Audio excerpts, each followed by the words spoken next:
Hola chicos, ¿cómo están? Les saluda el profesor Saúl Toledo Arévalo, nuevamente con ustedes, pero ahora en el maravilloso curso de psicología.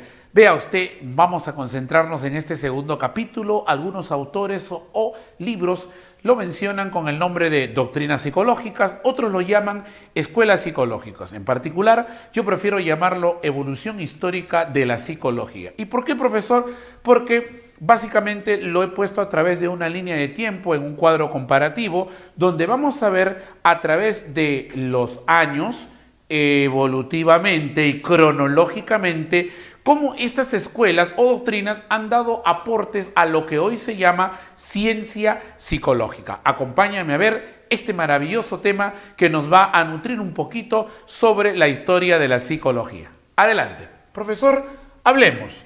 Escuela, año y país donde surgen. Su fundador, su objeto de estudio, el otro nombre que también le dan o se le conoce a estas escuelas, los métodos de estudios que utilizan o el método de estudio en particular y la importancia de la escuela en su aporte a la ciencia psicológica.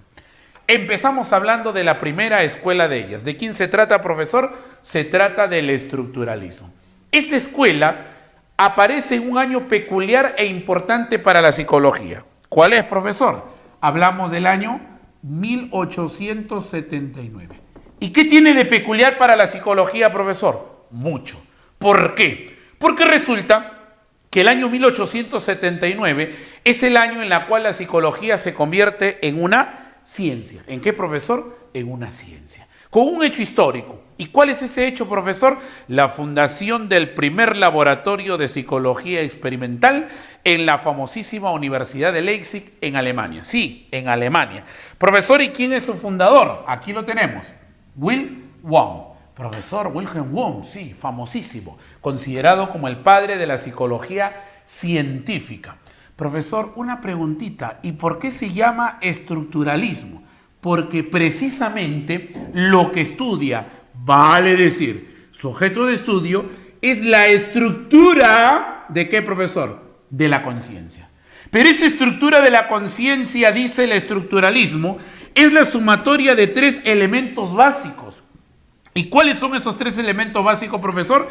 Sensaciones, imágenes y sentimientos, a las cuales Wundt lo llama átomos mentales. Pero tú has estudiado tu filosofía que da miedo con el maestro Bernardo y dices, en la filosofía presocrática hubo un personaje que habló de los átomos, de esas partículas pequeñísimas indivisibles. ¿Quién fue? El famoso Demócrito. Por eso se dice que el estructuralismo de Wundt recibe influencia del atomismo de Demócrito. Profesor, y por estudiar a la conciencia, ¿con qué otro nombre se le llama al estructuralismo? Conciencialismo, estudio de la conciencia. Qué chévere, profesor. ¿Y cuál es el método que va a utilizar el estructuralismo para su estudio, profesor? Método con el cual la psicología se convierte en una ciencia. ¿Cómo se llama, profesor? Método introspectivo, método del autoanálisis de la conducta hacia adentro, interno. Profe, ¿qué más? Un aporte importante o otro de los aportes importantes es que este estructuralismo va a ser llevado hacia los Estados Unidos. Profesor pregunta, ¿y quién lo lleva hacia los Estados Unidos? El discípulo estudiante de Wilhelm Wundt, el norteamericano Edward Titchener. Es decir, Titchener va a llevar el estructuralismo alemán hacia los Estados Unidos. Y su principal aporte de esta escuela, profesora, a la psicología, haber dado inicio a la psicología científica. Es decir, que gracias al estructuralismo, la psicología se convierte en una ciencia. Qué chévere, profesor. Entonces, ¿qué más debo saber, profesor? Debes saber, para que puedas iniciar el estudio de esta escuela psicológica, que en sus inicios la psicología estuvo básicamente ligada a la fisiología. No te olvides. Y lo otro es que una de las obras de Wilhelm Wundt se llaman Principios de Psicología Fisiológica. Ah, chévere, profesor. Ahora nos vamos al año 1895 en los Estados Unidos. Escuela que surge en contraposición, que surge como respuesta al estructuralismo alemán. ¿Y cómo se llama esa escuela, profesor? Se llama funcionalismo. ¿Y quién es su fundador, profesor? El norteamericano William James. ¿Cómo se llama, profesor? William James. ¡Qué chévere, profe! Profesor, preguntita despacito, despacito para que no se atrofie mi cerebrito. ¿Y por qué se llama funcionalismo? Su nombre lo dice, porque estudia la función de la conciencia, pero al mismo tiempo cómo el hombre se adapta a su medio. Y si te das cuenta, mira mi dedito, aquí es subrayado. ¿Qué ha subrayado, profesor? El término adapta. Profesor, ¿y por qué? Porque estos señores del funcionalismo norteamericano hablan de que el hombre debe adaptarse a su medio, a su entorno para poder sobrevivir, para mantenerse. Profesor, y yo recuerdo sobre esa adaptación de un personaje. Sí, claro que sí. Por eso decimos que el funcionalismo norteamericano recibe influencia del naturalismo de Charles Darwin. Mucho cuidado, Darwin. Profe, qué chévere, adaptación a su medio o entorno. Sí, además, el funcionalismo norteamericano también es llamado pragmatismo o utilitarismo. Está basado en la utilidad del hombre para poder adaptarse a su medio o entorno. De ahí el término pragmatismo. Profe, y a diferencia del estructuralismo, ¿qué método utiliza el funcionalismo? El método llamado experimental, método científico basado en la relación causa-efecto. Lo que me haces te hago, ¿ok? Variables y grupos de control. Profe, aportes del funcionalismo a la ciencia psicológica.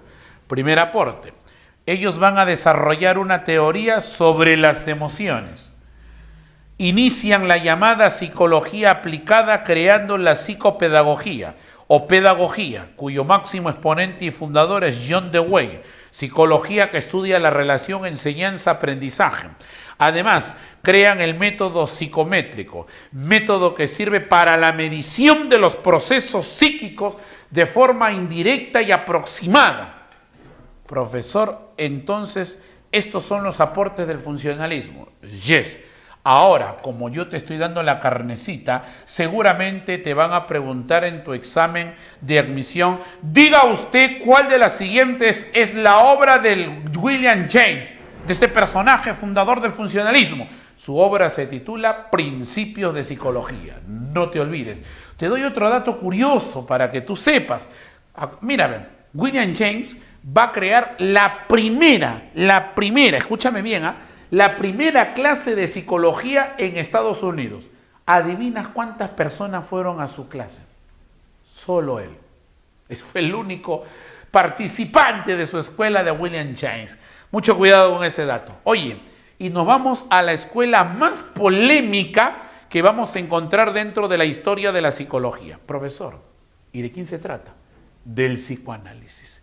Profesor, ¿y por qué dice usted que es polémica? Porque es una escuela que para el año en el que surge, entre 1894 y 95, hablar de sexo en esa época era tabú. Sin embargo, su autor, Sigmund Freud, para ustedes, ya se atrevía a hablar del sexo sin ningún tipo de tapujos.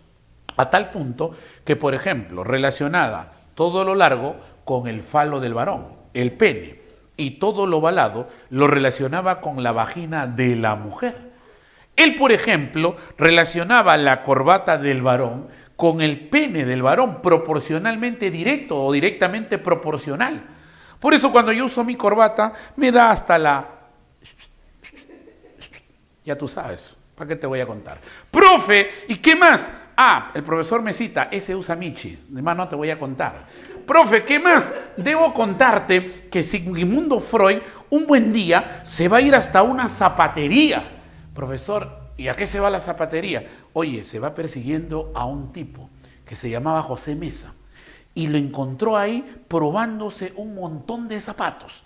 Profesor, ¿Y qué conclusión llegó a tener Freud viéndolo ahí al señor José Mesa probándose zapato tras zapato? Llegó a la conclusión que tenía una represión sexual, que al no poder tener acto sexual con una mujer, reprimía todos sus sentimientos carnales o todos sus deseos carnales, los depositaba nada más y nada menos que en los zapatos. Y tú dirás, profe, Freud está loco, ¿no? ¿Cómo va a hacer eso? Mira, relacionaba y decía así: el pie es largo, por lo tanto, al ser largo, representa al falo, al pene. El zapato en el empeine tiene una parte ovalada, por lo tanto, al probarse, sacarse, probarse, sacarse, está mete y saca, saca y mete. Sí, y entonces Freud llega a la conclusión de que hay una represión sexual. Oh, profesor, es un tipo que todo lo relaciona con el sexo. Sí, además, mira, para que sepas, ¿no? Freud nos habla acerca de la teoría de la envidia del pene. Y tú dirás, profesor, ¿qué es eso? ¿Cómo va a hablar usted así? Oye, no se trata de Saúl Toledo, se trata de Freud. Profesor, ¿y qué decía Freud? Que la teoría de la envidia del pene consiste en que la mujer siente envidia del pene del varón porque para la mujer ese pene representa poder, dominancia, supremacía sobre ella. Niña, tú que me estás viendo ahí en la tranquilidad de tu casa, de tu hogar, ¿tú crees que eso sea así? Seguro que no, ¿verdad? Muy bien, pero fue una teoría en su momento del gran Sigmund Freud. Oh, profesor, ya, qué chévere. Además, debo decirte que el objeto de estudio del psicoanálisis era o es básicamente el inconsciente expresado a través de la libido. Profesor, ¿y qué es la libido? Una energía sexual que nace del inconsciente, esa que te genera placer, esa que te genera las ganas por los deseos carnales. A eso lo llamó Sigmund Freud libido.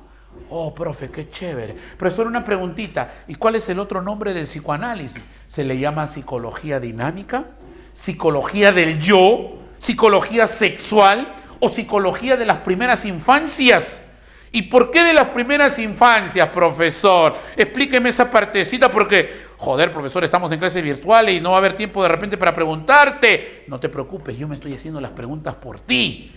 Profesor, cuéntamelo todo y exagera. ¿Por qué se le llama psicología de las primeras infancias? Porque resulta de que Sigmund Freud era un tipo muy estudioso. ¿Y qué crees? Le gustaba leer mucho. Profesor, ¿y qué leía? Literatura clásica griega. ¿Y sabes quién le llamó la atención de los literatos griegos? Nada más y nada menos que Sófocles. Y tú sabes por literatura que Sófocles escribe grandes obras basado fundamentalmente en la tragedia. Ah, profesor, ¿y cuál es una de esas famosísimas obras? A ver, para recordar, hágame recordar. Edipo Rey. Claro, profesor, la famosa obra en donde el bandido de Edipo se termina agarrando a su mamá Yocasta y tienen a sus hijos, incluso traicionando a su padre Layo, ¿no? Profesor, ¿cuál es el tema ahí? El incesto. Pues bueno, déjame decirte que llevado al psicoanálisis, ¿en qué consistía? Consistía esto de Edipo, lo transforma Sigmund Freud en el llamado complejo de Edipo. ¿Y qué cosa es el complejo de Edipo, profesor? La atracción sexual del niño hacia la madre y un profundo odio hacia el padre. Profesor, ¿y por qué el niño va a tener como objeto sexual a la madre? ¿Por qué lo va a ver así? Porque la mamá lo amamanta, pues. Porque la mamá lo protege, pues. Entonces su primer vínculo con la mamá se va a relacionar a través de la parte sexual. Y su discípulo de Freud, el gran Carl Gustav Jung, habla del Edipo femenino. ¿Y cómo se llama el complejo de Edipo femenino? Complejo de Electra. ¿Y cuál o en qué consiste el complejo de Electra? La atracción sexual de la niña hacia el padre y un profundo odio hacia la madre. Oye, aquí en el Perú hemos visto casos del complejo de Electra. Yo te voy a contar, pero si quieres averiguar algo de la famosa Juliana Llamoja. Ese es un caso recontra conocido en el Perú que terminó en un parricidio. Ahora, el parricidio no es que mata al papá, parricidio que mata puede ser a papá, mamá, al hermano, al primo, al descendiente. Cuidado, mucho cuidado. Profesor, Por eso se le llama psicología de las primeras infancias. Sí, se le llama psicología de las primeras infancias porque precisamente está relacionado con el llamado complejo de Edipo, y el complejo de Edipo se da entre los 3 y 6 años, y tú sabes que a esa edad de 3 a 6 años estamos en la segunda infancia, ya que la infancia abarca de los 0 a los 6 años. La primera de 0 a 3 y la segunda de 3 a 6 años. No te olvides. Allá, profesor. ¿Y qué métodos utiliza el psicoanálisis? Los siguientes. Número 1, la hipnosis.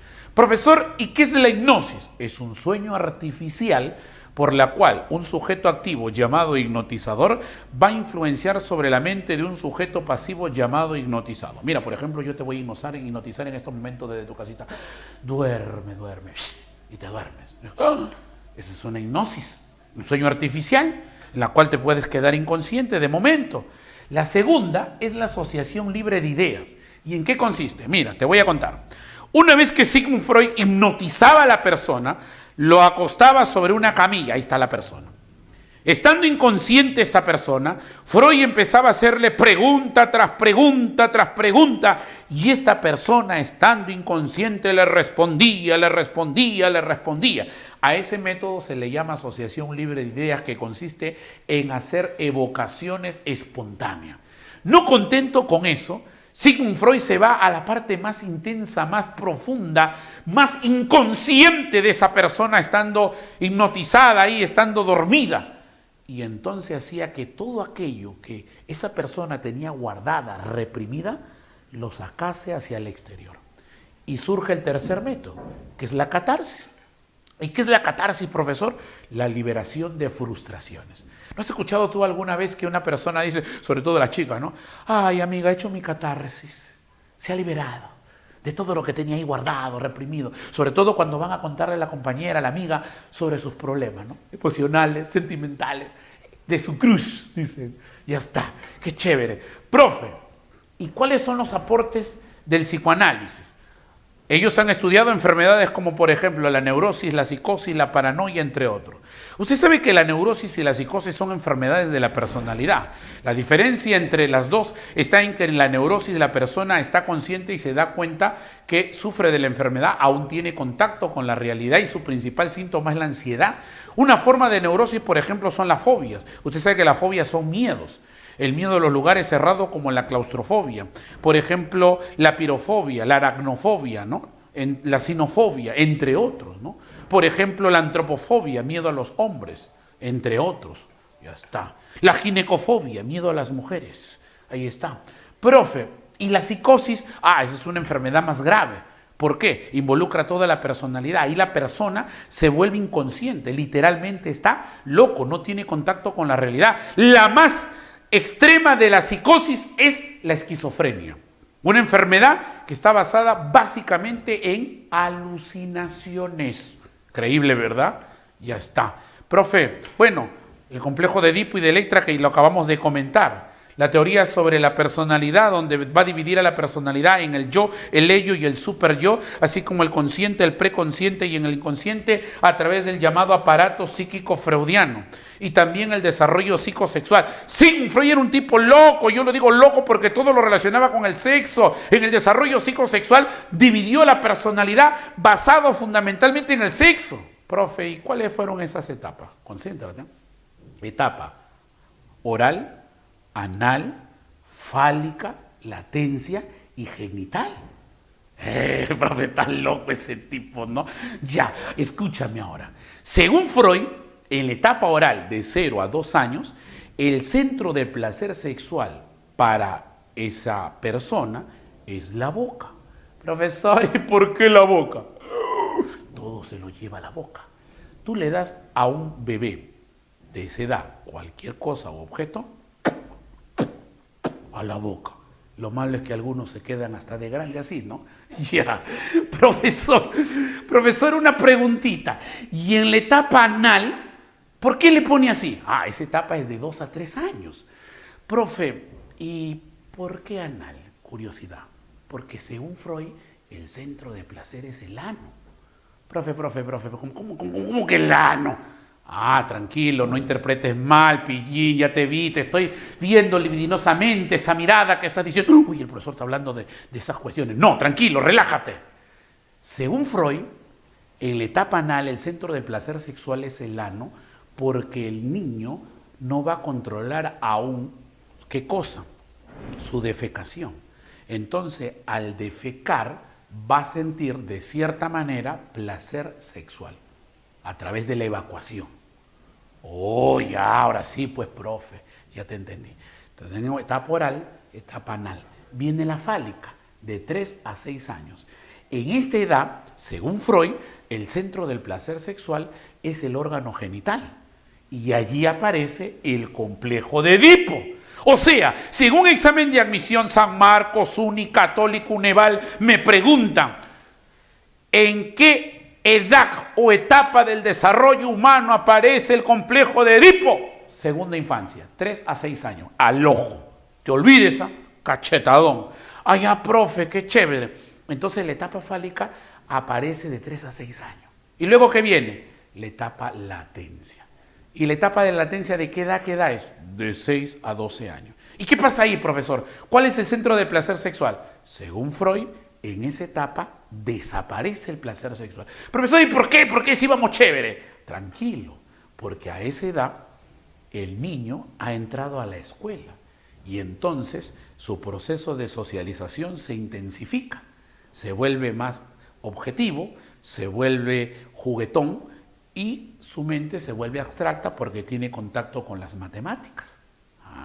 Y entonces se olvida del aspecto sexual. Ches, profe, también que íbamos, tranquilo. Viene la última. Oral, anal, fálica, latencia y la última es la genital. 12 a 15 años. Profe, cuénteme, yo estoy ahí. ¿Qué sucede? ¿Cuál es el centro de placer sexual?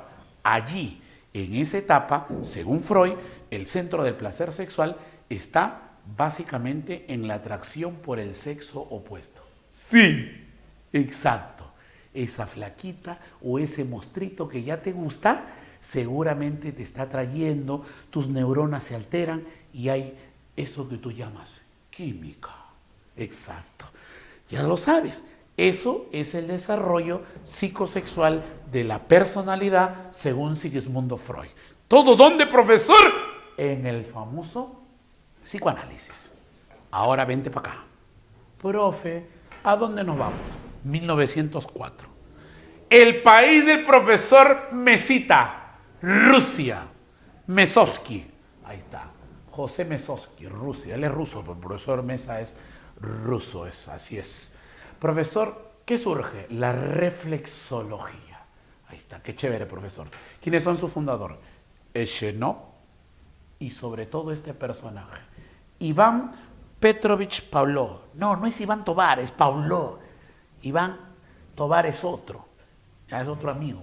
También es ruso. Chatovsky. ¿Ya? Muy bien. Profesor, ¿y cuál es su objeto de estudio de la reflexología? El sistema nervioso central. ¡Ah! Profe, cerebritos. Yes. Pero también, ¿qué cosa? Algo famosísimo. Los llamados reflejos condicionados. Profe, yo me acuerdo que este señor Pavlov hizo su experimento con un perrito. ¡Claro, ese mismo! Y él nos habla de los reflejos condicionados, que son respuestas automáticas ante la presencia de estímulos. Claro, profe, lo máximo, ya me acordé. Sí, todo eso es estudiado por la reflexología. Ay. Profe, ¿y con qué otro nombre se le llama? Psicología pura. Profe, ¿y qué método utilizó? El método experimental científico. Aportes, profesor. Estudio sobre el sueño. Estudio sobre la psicología del aprendizaje basado en el llamado teoría del condicionamiento de los reflejos condicionados. ¿Correcto? Y se centra en el sistema nervioso central. Eso es básico. Fundamental para hablar de quién. De la llamada reflexología. Rusia. Acuérdate que Pavlov gana el Premio Nobel de Fisiología, hoy llamado Premio Nobel de Medicina, año 1904. ¿Te olvides, cachetadón? Profe, sigamos. Sigamos. Línea de tiempo. 1908. País, Estados Unidos. Escuela, el conductismo. Ni me digas, profesor, este es un insulto al cerebro. Ya desde ya. Estudia la conducta. Sí, estudia la conducta. Pero tranquilo, vamos por partes. ¿Quién es su fundador? John Broadus Watson. ¿Quién, profesor? John Broadus Watson, autor de la obra El Manifiesto Conductista, publicado en 1913. A este personaje le dijeron que tenía que demostrar su teoría y dijo: tráiganme a un niño y yo se los devolveré cambiado. Y le presentan al famoso niño Albert. Y al niño Albert, este personaje, aplicando su teoría, le cambia la conducta que tenía, obviamente, algunos desórdenes o alteraciones. El gran John Broadus Watson. ¿Por qué se llama conductismo, profesor? Su objeto de estudio es la conducta humana. Y usted sabe que la conducta humana es toda acción o reacción que va a desplegar una persona por la presencia de un estímulo o frente a un organismo propiamente dicho. La conducta es observable, medible y modificable. Te olvides. Profesor, ¿y cuál es el otro nombre del conductismo? Behaviorismo. Behaviorismo. ¿Y qué significa, profesor? En español significa lo observable. ¿Y qué es lo observable para el conductismo? La conducta. Chévere, profesor. Profe, pregunta, ¿qué métodos de estudio utilizó? La observación natural, específicamente la extrospección hacia afuera, y el famoso método científico o experimental. Dentro de sus aportes tenemos que ellos van a dar origen al esquema ER, estímulo, respuesta, acción, reacción. Me haces, te hago. Ay, profe, ¿qué más? Psicología del aprendizaje. O sea, la teoría del aprendizaje lo van a plantear ellos basado fundamentalmente en el llamado condicionamiento operante. Pero el condicionamiento operante va a tener como exponente o representante al discípulo del gran Watson llamado Burrus Skinner. Y Burrus Skinner va a dar origen a una nueva tendencia conductista llamada neoconductismo. Entonces, si a usted le preguntan quién es el fundador del neoconductismo, Burrus Skinner. Skinner en español, ¿eh? Burrus Skinner. Vamos a hablar en español, con propiedad. Además, déjame contarte que el conductismo recibe influencia del positivismo del francés Auguste Comte. Mucho cuidado con las influencias, que también son importantes y preguntados en los exámenes de admisión. Hasta ahí creo que todo está claro como el agua, si acaso. Profesor, vámonos a la otra escuelita. Nos vamos al año 1912, paralelamente al conductismo en Estados Unidos. En Alemania se estaba desarrollando la escuela Gestalt. Profesor, una preguntita, pero vamos, joder. ¿Qué significa Gestalt? El término Gestalt es un término alemán que significa patrón, forma o configuración. Por eso también se le llama psicología de la forma, psicología del patrón. ¿Quién es su fundador? El alemán Max Wertheimer. Profesor, pregunta despacito, ¿qué estudia la Gestalt? Concéntrate. La Gestalt es una escuela contraria al estructuralismo. Profesor, contraria al estructuralismo. Sí. ¿Por qué, profesor? Porque mientras el estructuralismo dice separa, divide, saca la conciencia por pedazos, conciencia, sensaciones, imágenes, sentimientos, viene la Gestalt y le dice, no, tú no puedes estudiar las cosas por partes. ¿Por qué? Ellos concluyen, el todo es más que la suma de sus partes. No puedes separar a la conciencia, tienes que estudiarlo todo. Por eso, si a ti te preguntan en un examen de admisión, ¿cuál es la escuela contraria al estructuralismo? La Gestalt. ¿Cuál es la escuela contraria a la Gestalt? El estructuralismo. Profe, ¿y qué estudia? La experiencia inmediata común totalizada basada en el estudio de la percepción. Se le llama psicología de la forma y utilizan el método experimental. Estudian las dinámicas de grupo, psicología de la forma, los principios perceptuales. El todo es más que la suma de sus partes. Aquí, aparte de Wertheimer, también está Kurkowka, está también Kerhul, por si acaso. ¿Ya? Muy bien, nos vamos ahora al cognitivismo. Cognitivismo. Siguiente escuela, Nos vamos al año 1950. ¿A qué país, profesor? El país de los Alpes. Profe, ¿cómo se llama? Suiza. Oh, profesor, ¿y quién es su máximo exponente? El gran Jean Piaget. Pero no solamente está Piaget, cuidado el cable, mi amigo. Jean Piaget es uno de los máximos representantes, pero también está Brunner, Arzubel, Vygotsky. Profesor, cognitivismo. ¿Qué estudia? El pensamiento y la inteligencia, sobre todo los llamados procesos mentales o cognitivos. También se le llama con el nombre de constructivismo. ¿Qué método utilizan? El método clínico y el método experimental. Sus estudios del cognitivismo son sobre procesos cognitivos mentales, principalmente la inteligencia humana y el pensamiento.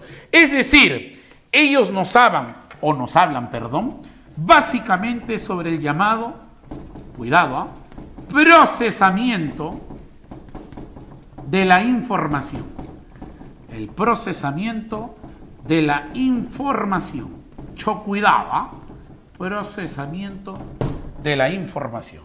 Ahí lo tienes. Chévere, profesor. Y llegamos a la parte final. Mira, nos vamos al año 1960. ¿A qué país, profesor? Estados Unidos.